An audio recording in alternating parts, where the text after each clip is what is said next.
ఎదుటి వాళ్ళకి మంచి చేయాలనే ధ్యేయం అనేది ఉంటే మనకి ఏ పదవులు అక్కర్లేదు, ఏ అధికారాలు అక్కర్లేదు. ఎలా అంటారా? ఒక స్వామి వివేకానంద మన భారతదేశానికి ఎంత ఖ్యాతి తీసుకొచ్చారు. ఆయనకి ఏ పదవులు లేవు కదా. మహాత్మా గాంధీ స్వతంత్రాన్ని తీసుకొచ్చి భారతీయుల బానిసత్వం నుంచి విడిపించారు. ఆయన కూడా ఏ పదవులు కోరుకోలేదు. ఇలా ఒక అబ్దుల్ కలాం,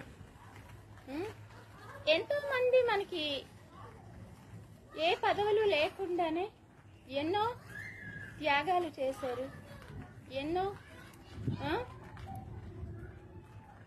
ఎందరికో ఉపకారం చేశారు. ఈ భారతదేశం యొక్క ప్రతిష్ట నిలబెట్టారు.